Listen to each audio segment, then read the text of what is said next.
আর্চিকর ঘটনার বিচার চেয়ে উত্তাল দেশ। প্রত্যেকদিন রাস্তায় নামছে লক্ষ লক্ষ মানুষ। এরই মাঝে এবার শিলিগুড়িতে প্রতিবাদে নামতে চলেছে শিলিগুড়ি কলেজের প্রাক্তনীরা। শুক্রবার শিলিগুড়ি জার্নালিস্ট ক্লাবের এক সাংবাদিক বৈঠকের মধ্য দিয়ে আর্চিকর ঘটনার প্রতিবাদ জানিয়ে মিছিল সংগঠিত করার কথা জানান শিলিগুড়ি কলেজের প্রাক্তনীরা। আগামী 4 সেপ্টেম্বর সন্ধ্যা 7টায় শিলিগুড়ি কলেজের দ্বিতীয় গেটের সামনে থেকে এই মিছিল বের হবে বলে জানান কলেজের প্রাক্তনীরা। এদিন সাংবাদিক বৈঠকের মধ্য দিয়ে শহরের সমস্ত শিলিগুড়ি কলেজের প্রাক্তনীদের আহ্বান জানানো হয় এই প্রতিবাদ মিছিলে। প্রাক্তন ছাত্রছাত্রী এবং যে ঘটনা নিয়ে আজকে কলকাতা, সারা রাজ্য, সারা দেশ, সারা পৃথিবী উত্তাল, এবং আমাদের মধ্যে চম্পাচলায় তো আরেকজন এসছেন আমাদের, তো আমাদের মধ্যে আলোচনা হতেই থাকে আমাদের বন্ধু বান্ধবদের মধ্যে।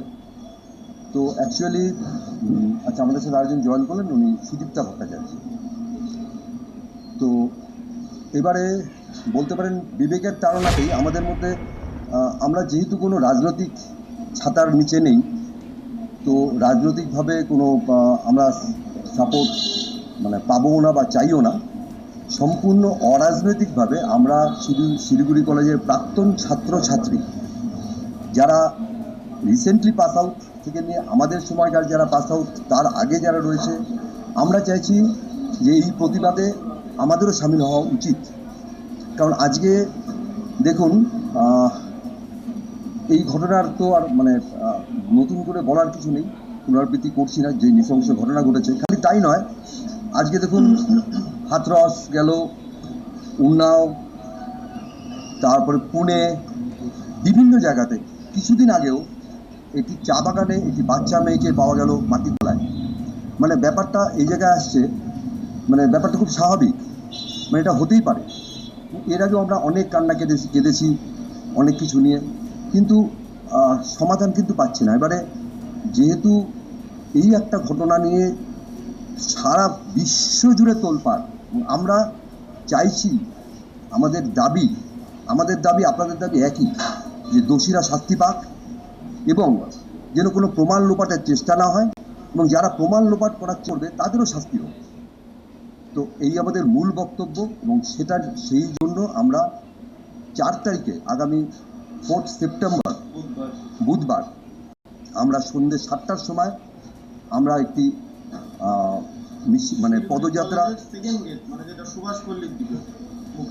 সেইখানে আমরা জমায়েত হব, এবং সেখান থেকে আমরা একটা পদযাত্রা বের করব, এবং সেখানে কোনো রাজনৈতিক স্লোগান থাকবে না। যেহেতু আমরা কোনো রাজনৈতিক দলের ছাতায় নেই, কোনো রাজনৈতিক প্ল্যাকার্ড থাকবে না। আমাদের একটাই বক্তব্য, দোষীদের শাস্তি হোক, এবং দোষীদের যারা আড়াল করতে চাইছে তাদের শাস্তি হোক, এই সন্ধ্যে 7টা থেকে। এবং সেখানে আমাদের আজকে এই প্রেস মিট করার একটাই উদ্দেশ্য, মুখ্য উদ্দেশ্য, আমরা চাইছি, যেহেতু আমরা মুসলিম, আমাদের ব্যাচের কয়েকজনের সাথে যোগাযোগ রয়েছে, এবং তার মাধ্যমে আরও কিছুর সাথে যোগাযোগ রয়েছে, কিন্তু আজকে শিলিগুড়ি কলেজের মতো একটা ঐতিহ্যপূর্ণ প্রতিষ্ঠান, উত্তরবঙ্গের গর্ব, সেই কলেজের কোনো ভূমিকা থাকবে না, সেটা হতে পারে না। এবং শিলিগুড়ি কলেজের ছাত্রছাত্রী আজকে সারা ভারতবর্ষের বাইরেও রয়েছে। শিলিগুড়ি কেন, শিলিগুড়ির আশপাশে পশ্চিমবঙ্গ জুড়ে। আমরা চাইছি এই বার্তাটা আপনাদের মাধ্যমে, এই বার্তাটা শিলিগুড়ি কলেজের সমস্ত প্রাক্তন ছাত্রছাত্রীর কাছে পৌঁছে যায়। অবশ্যই দেখুন, এটা আলোচনা এখন পর্যন্ত কজন আছে এটা বলা ভুল। 1 থেকে 2 হয়েছি আমরা আলোচনা করতে বন্ধু বান্ধব, হোয়াটসঅ্যাপ, ফোন,